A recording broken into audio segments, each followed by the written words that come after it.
They've almost finished loading our cargo. We should be ready to depart right on schedule, or so I'm told. Excellent. 'Tis nice to have a smooth beginning to one's journey, at the very least. It's funny.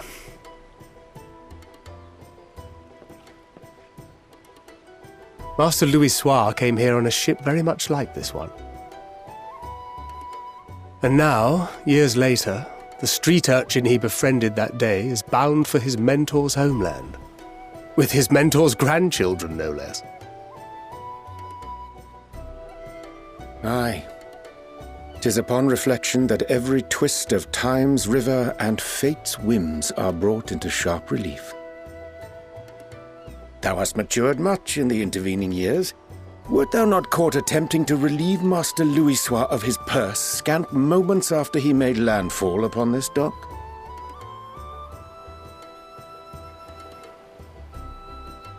Oh, really? Now that's a tale I'd like to hear.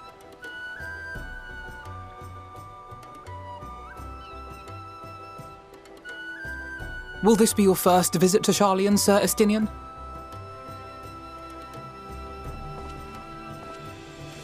Sir Estinian? Are we strangers newly met? Why this stiff formality? I, merely meant it as a professional courtesy, since we are now colleagues in an official sense. I'd rather you dispense with the sirs, especially in private company. Or I'll be forced to respond in kind, little Lord Alphino. You've made your point, Estinian. Painfully well. Better.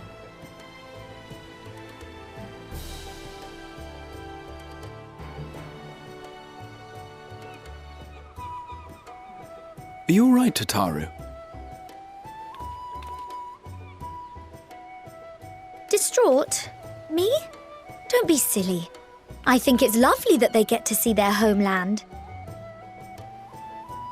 It's just, we're trying to thwart the schemes of an army hell-bent on destroying the world.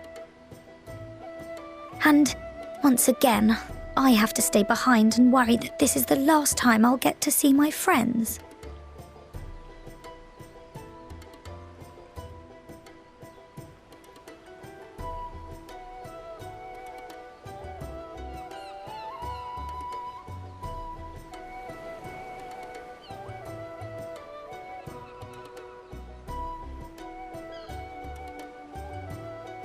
I'll hold you to that. Ah, good. You're still here. Hori! Coultenay! We're to assist the Maelstrom and the Kobolds with a lunar primal operation, so we thought we'd see you off before heading to the tower.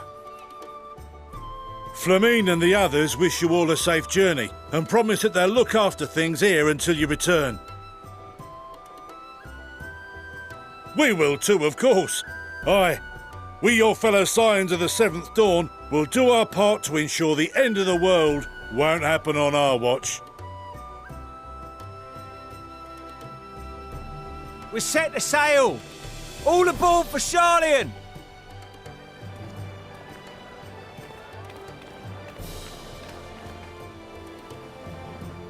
It's time.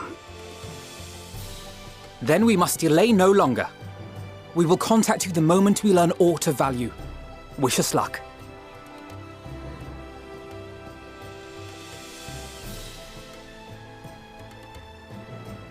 Have a safe journey, and please, please, be careful.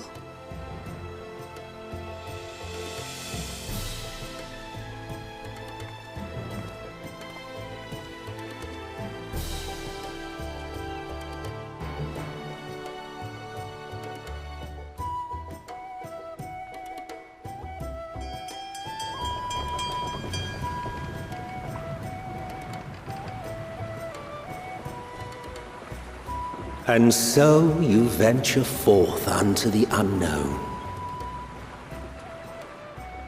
A fate beyond the horizon that cannot be divined. A future undefined and in flux. In uncertain times, naught but the simplest words of wisdom will suffice. That which lives is destined to die. Love leads to loss. Every beginning has an end.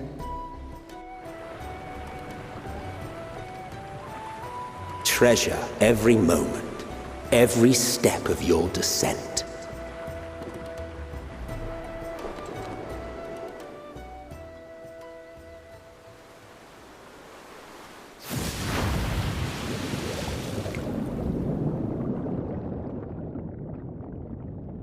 And there, in the depths where souls and stars rest, find your truth.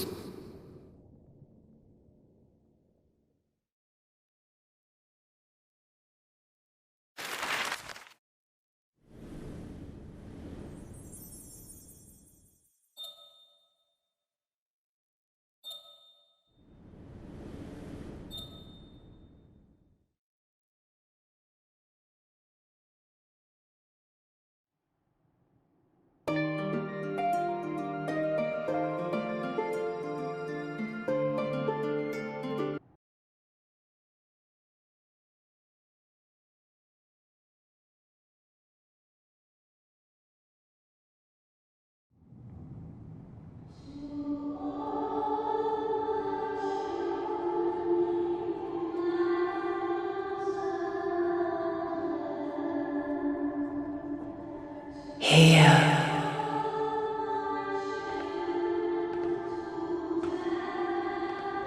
Feel.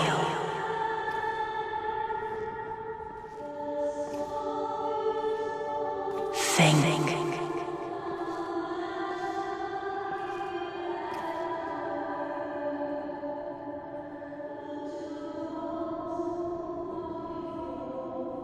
The day has barely dawned, my fellow earlier riser. Though we're hardly alone in that. Envious of those still sleeping soundly, no doubt.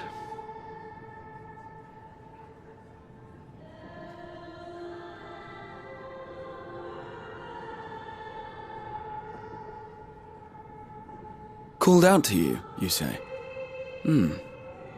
I've heard nothing myself.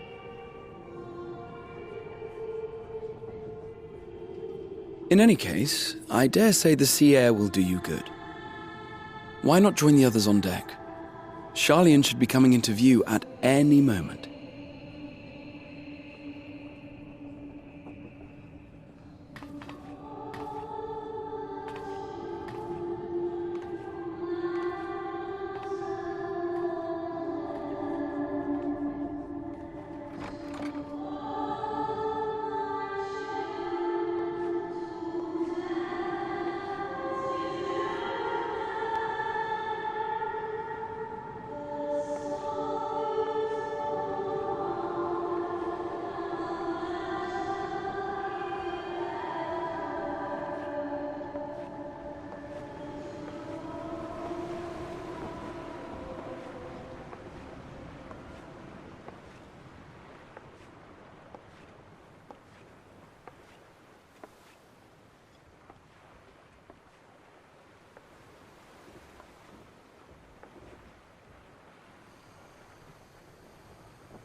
My voice yet reaches you.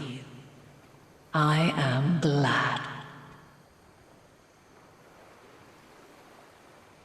Hear, feel, think.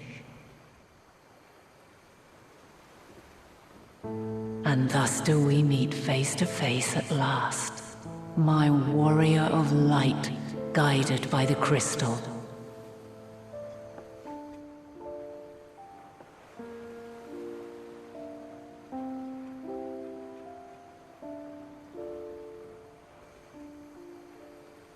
You have visited the first. You have every right to say that. You have gained an understanding of what I truly am, what Eidolon has always been, a primal.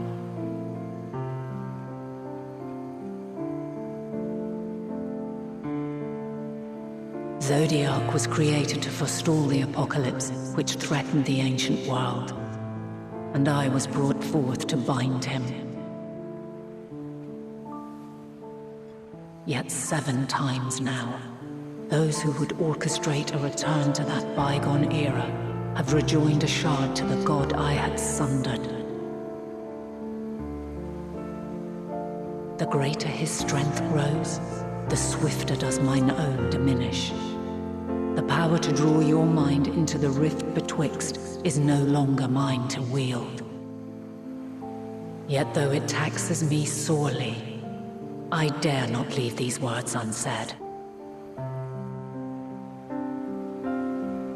Even bereft of my guidance, you and your companions have accepted the burden of this star's troubled past.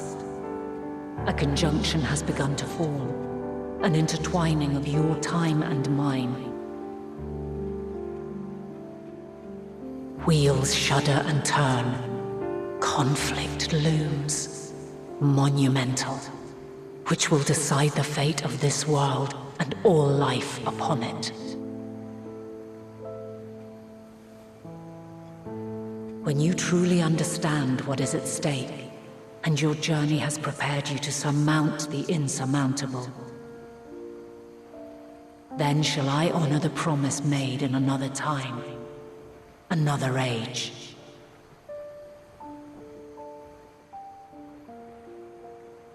Cast your peepers to the fore, folks.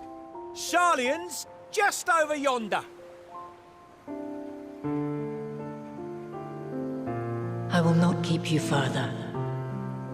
Your traveler's heart must yearn to behold this unfamiliar land. We shall meet again, and soon.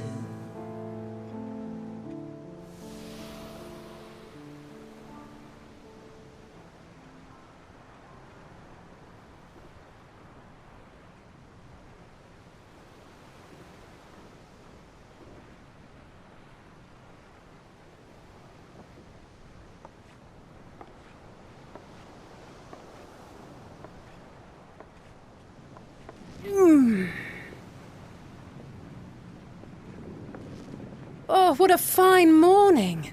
Oh, still a bit stiff, though. And a good morning to you too. Taken a look at the island already? Then let's go. Let's go! Might still be room in the prow if we're lucky.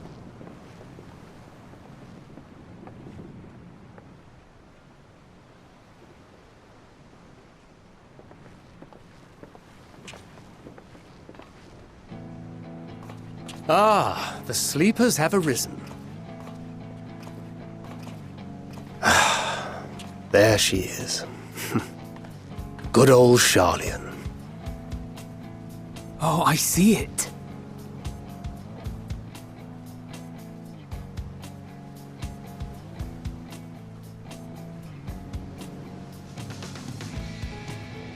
Home. Home at last. Well, maybe not in Father's eyes, but we'll manage on our own, if we must. You do know you're not alone in this, don't you? Indeed, 'tis as Sir Estinian saith. Forget not the comrades who boarded this ship at your side, I prithee.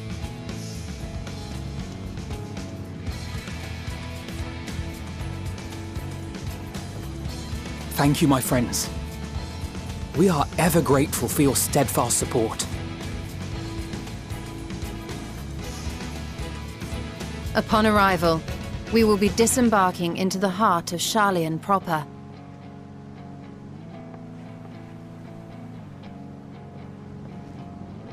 There is no greater concentration of wisdom in all the world. I am confident that somewhere within that center of knowledge and learning, we will find the answers we seek.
Sharlian, the solitary island nation of the northern seas. Where under the watchful gaze of Thaliak, patron deity of scholars, academics hoard all manner of knowledge and secrets. Once, they deigned to accept foreign students into a distant colony maintained in the Dravanian hinterlands. How swiftly they abandoned it once the first Garlean boot set hostile foot on Ala Megan soil. So averse to the prosecution of war, these men of wisdom, your would-be allies.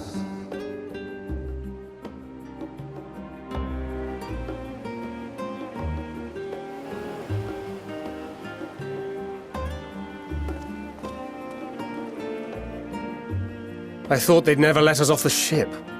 What's next, then? Entry applications?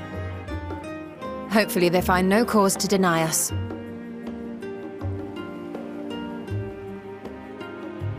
Hasn't Sharlian all but severed relations with foreign powers? Those of us without direct ties, myself included, may be refused outright. 'Tis true that, as a nation, Sharlian only forms trade agreements with a select few neutral countries. But from a practical standpoint, an island cannot afford to be overly strict with its borders, especially not if that island's people are wholly devoted to the accumulation of knowledge. If one submits the proper paperwork, with satisfactory evidence of identity and intent, then foreigners may be granted entry. May. Quite. So let us be absolutely clear on these points before we proceed. The immigration officer will ask for your affiliation and your purpose of visit. Considering Sharlian's views on intervention, I strongly suggest we avoid any mention of the Scions.